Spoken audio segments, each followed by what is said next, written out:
Hello and welcome back for another daily devotion. Here we are going to finish off, I think, chapter 2 of Revelation and the church at Thyatira. And we'll get into some of the commentary stuff here in a minute and then what to do devotionally with this. So, to the angel of the church in Thyatira write, "These are the words of the Son of God, whose eyes are like blazing fire, and whose feet are like burnished bronze. I know your deeds, your love and faith, your service and perseverance, and that you are now doing more than you did at first. Nevertheless, I have this against you. You tolerate that woman Jezebel, who calls herself a prophetess. By her teaching she misleads my servants into sexual immorality and the eating of food sacrificed to idols. I have given her time to repent of her immorality, but she was unwilling. So I cast her on a bed of suffering, or I will cast her on a bed of suffering, and I will make those who commit adultery with her suffer intensely until they repent her ways. I will strike her children dead. Then all the churches will know that I am he who searches hearts and minds, and I will repay each of you according to your deeds.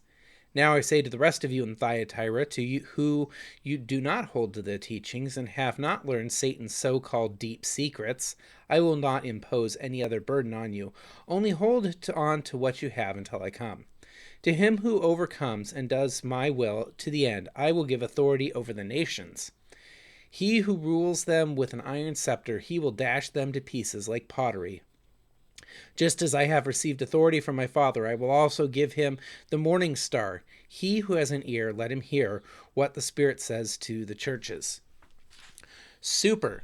So, that's kind of a wild one and kind of an interesting take, or an interesting time at least, here.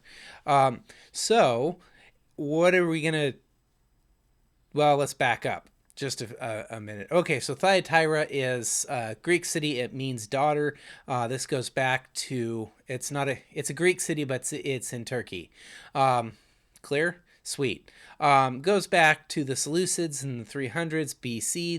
These are the Greeks who took over Israel. So there's a war.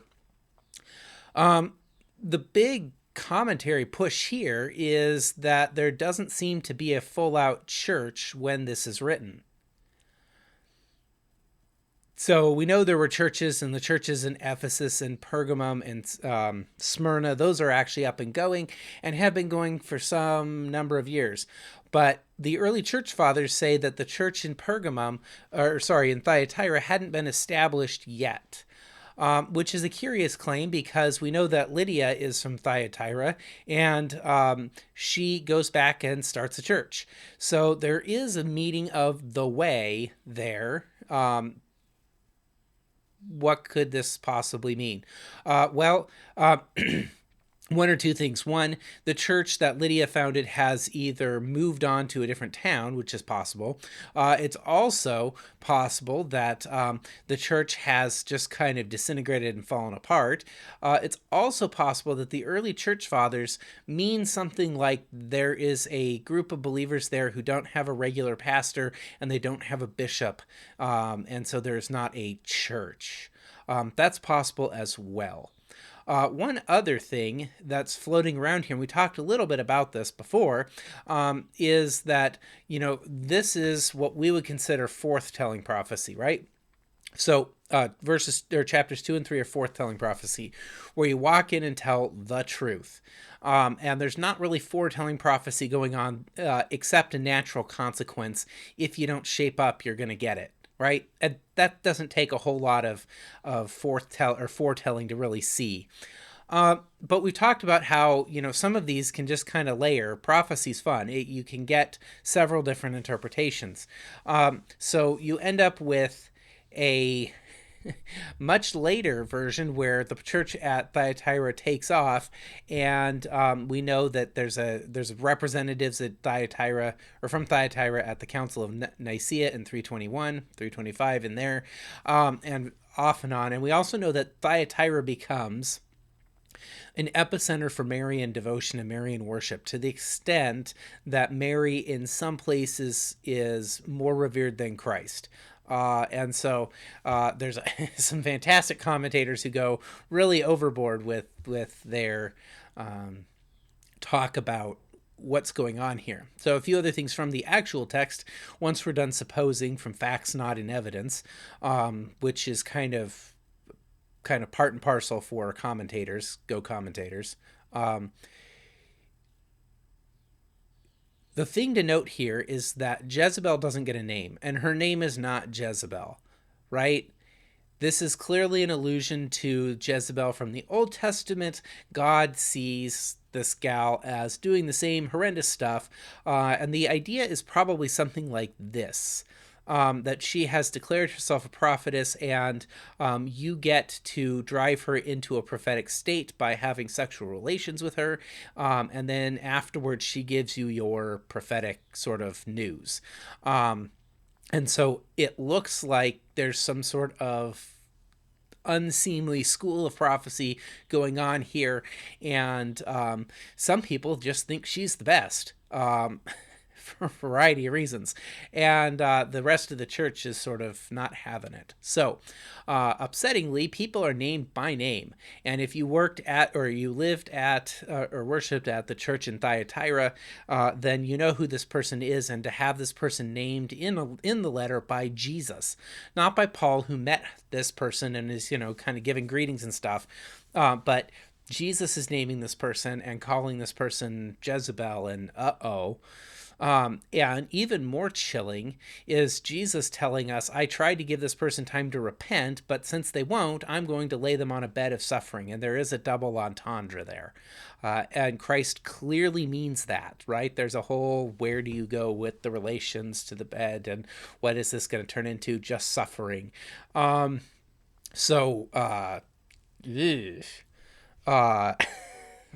Yay. And the rest of the church, he says, I'm not gonna lean on you at all.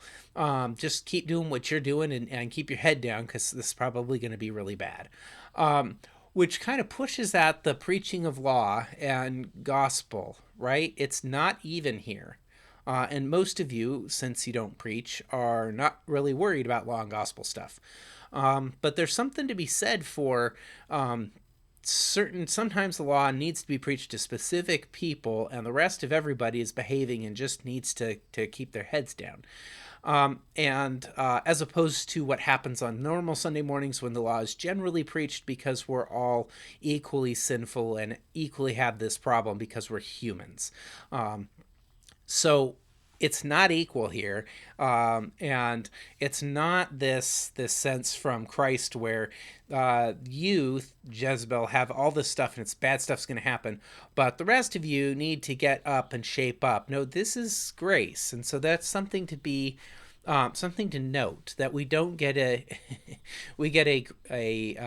what seems uneven in, to some extent, right, that not everybody's getting harped on, and it doesn't seem like the people in Thyatira are particularly awesome. It's just that the stuff going on around them is particularly bad, which should also make us uncomfortable a little bit, because we kind of try to saint and beatify people maybe when they shouldn't be, and then we try to demonize other people maybe when they shouldn't be. So the devotional move here, there's two devotional moves here, I think, that just kind of makes sense. One of them is a rehearsal and a contemplation and meditation on the shallow secrets, I guess. And that's me playing off of Jesus, in parentheses here, calling the stuff that Jezebel's doing the deep secrets, right? Of only some of you get to know this stuff.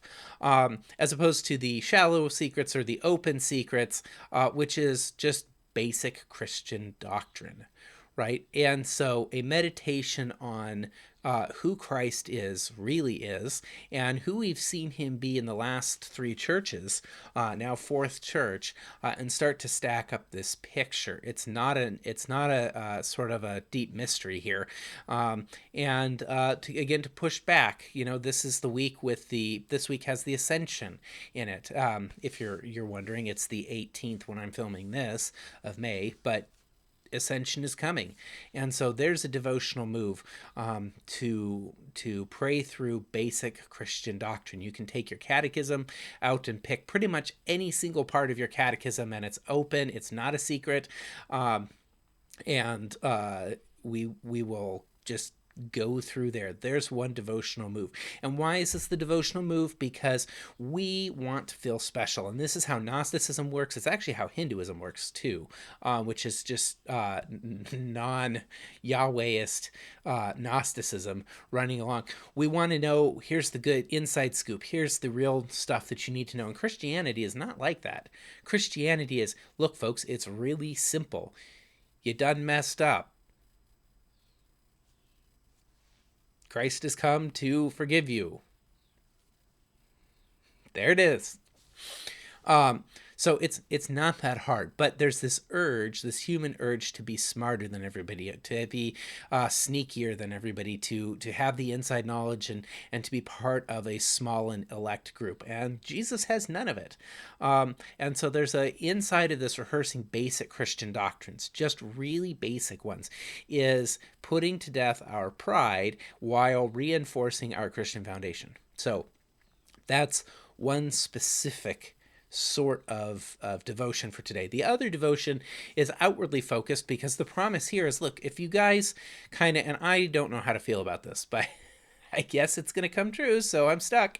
But Jesus says, seems to say, if I'm reading this right, and I could totally be reading this wrong, hooray. But Jesus seems to say, look, if you guys behave yourselves and you get into heaven, I'm going to let you rule the nations. I have no clue what that's supposed to mean, because Christ is clearly ruling the nations himself. And is this in the resurrection? Is this in the new creation? Well, why would there need to be any ruling at all unless this is a recapitulation of the Garden of Eden? Who knows? But this language here opens up the door for us to pray specifically, thy will be done. There's that, or thy kingdom come. I mean, either way, they're kind of essentially the same. They're kind of essentially the same petition, at least in Lutheran circles and in Lutheran eyes. Yes, there's some subtle differences, but the devotional move here is to pray that God would rule over us and rule over our hearts demonstrably, but also gently.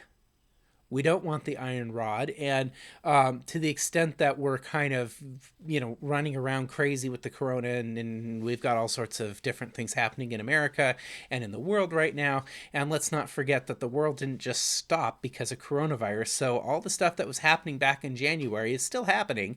We just aren't getting reporting on it because coronavirus. Super. So here's a chance to pray for the world, and that God would continue to govern us distinctly, directly, but gently, and to allow us to be in paths, to walk in paths of righteousness for his name's sake. So there's the other half of the devotion, if you want to go that way. If you're not interested in some introspection and some kind of, basic Christian doctrine work for your devotion today. So that's what we got for Thyatira. It should go without saying, right? Don't be like Jezebel. Although I probably don't even have to say that to you guys, because ew. There it is. So have a wonderful day in the Lord, and we will see you back here next time.